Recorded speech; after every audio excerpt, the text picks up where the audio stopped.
Hi, I'm Ben. Welcome to my book corner. Today we have our unboxing video for Your Paper Quest. It's come today, so let's see what we have in this one. And it's got tape on it this time, which isn't normal. I've seen that they've mentioned it in a tweet.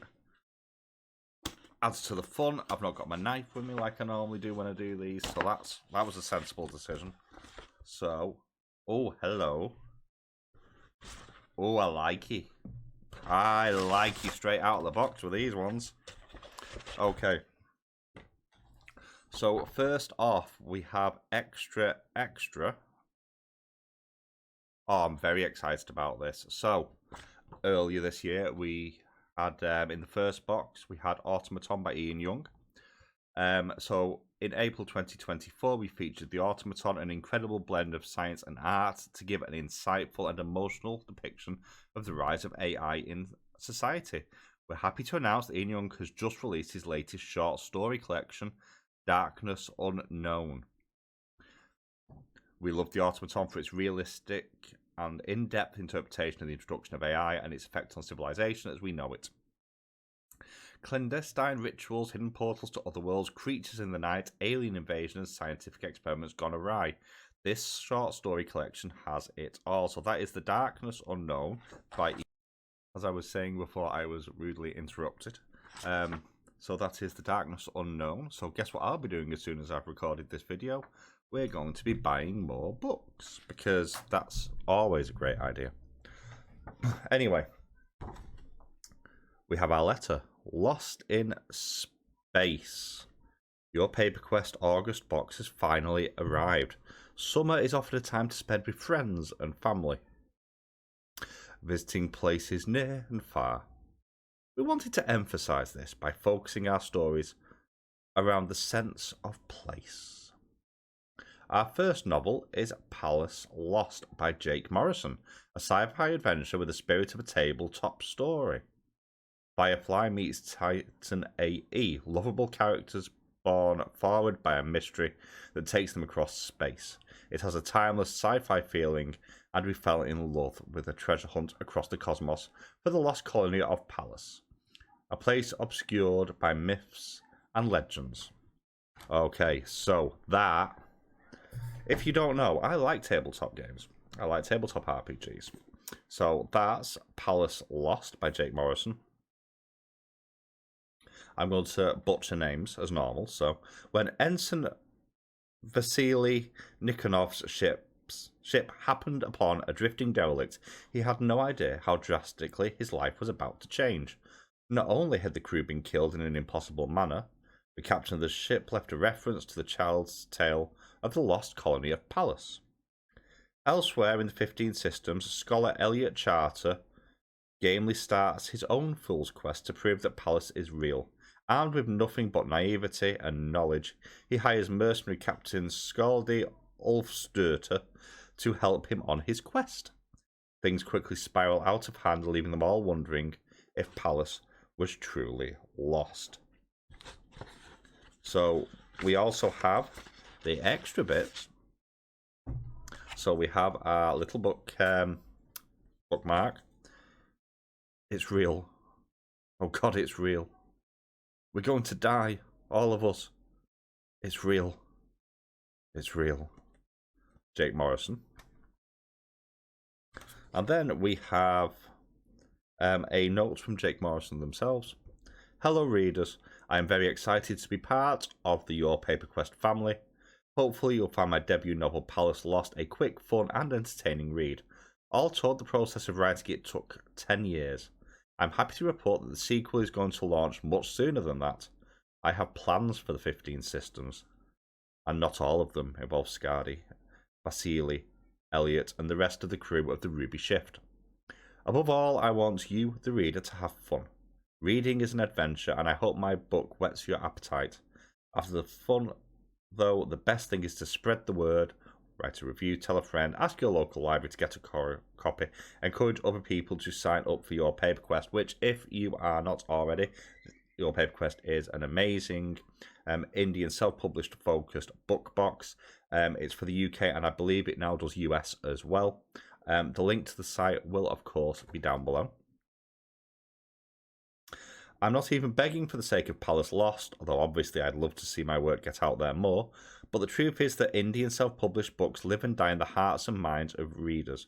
Whether or not you choose to review or share my book, please make it a goal to share a few books a year. So, there we go.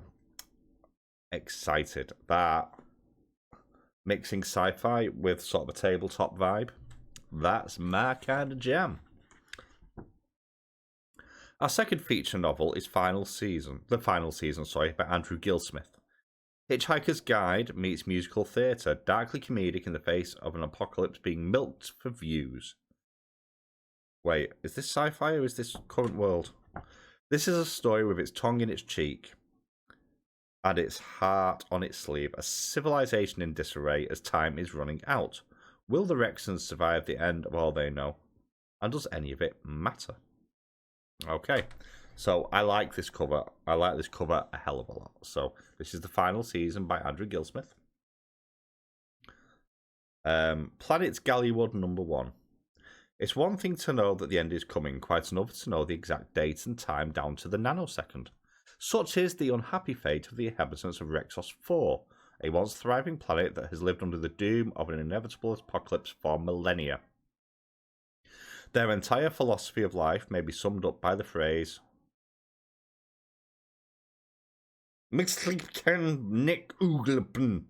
which in most languages translates to something on the lines of, "What's the bloody point?"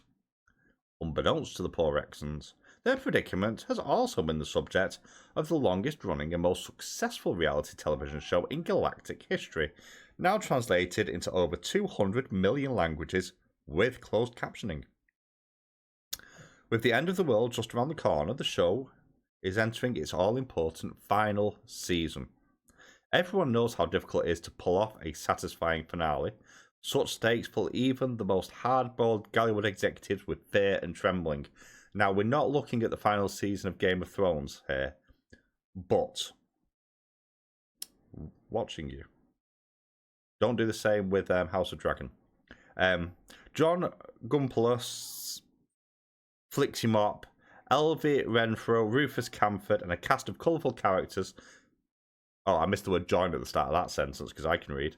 As they battle the notorious showrunner and subverter of expectations, Betty Neesqueef, all while tackling the big questions of life's meaning and purpose with wit, warmth, and dare I say, optimism. So, there we go. This also has things inside. Where's it gone? Come here. So, I do really like that cover, just on a side point. That's absolutely beautiful. What is the bloody point of optimism at all if you abandon it the moment things start to go poxy? That's a fair point. This is very small writing. Dear readers, it was typically a typical grayscale winter's day in St. Louis, Missouri, when I began writing the final season. If you have the misfortune of being British, you probably know the kind of day I'm talking about. Funny, because as I'm recording this, it's been gorgeous sunshine until about 11 minutes ago, and it's now absolutely howling down outside, which I'm not complaining about because it's been far too hot.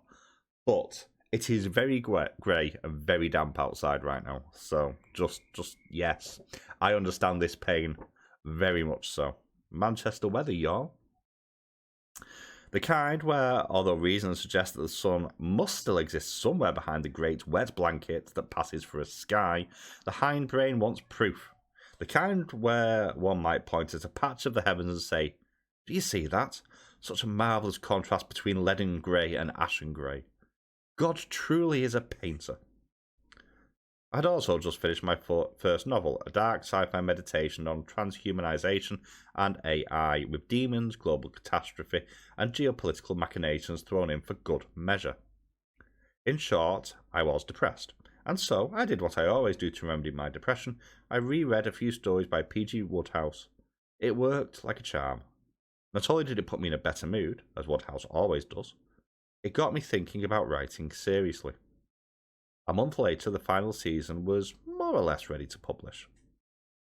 I've never written a book faster. I doubt I ever will. I have also never had more fun in the process of writing. I would say that it was like therapy, except that I've actually been to therapy, same, and it wasn't much fun at all, also same. It felt more like a vacation in the south of Spain, or at least a trip to a tanning salon. The final season is a homage to both Wodehouse, the greatest writer in the history of the English language for my money, and another literary hero of mine, Sir Terry Pratchett. Oh, that, yes. Okay. Also a book for me, then. Although the satire of Hollywood can be biting at times, I hope it has some of the gentleness of spirit that sets those writers apart. It is also a story about stories, about how they shape our lives and inspire us with dashes of bright colour in otherwise dreary times. If you enjoy reading it half as much as I enjoyed writing it, I shall be delighted. If not, you can blame Ryan and Stephen for having the poor judgment to include this in the subscription box. All the best, Andrew Gillsmith.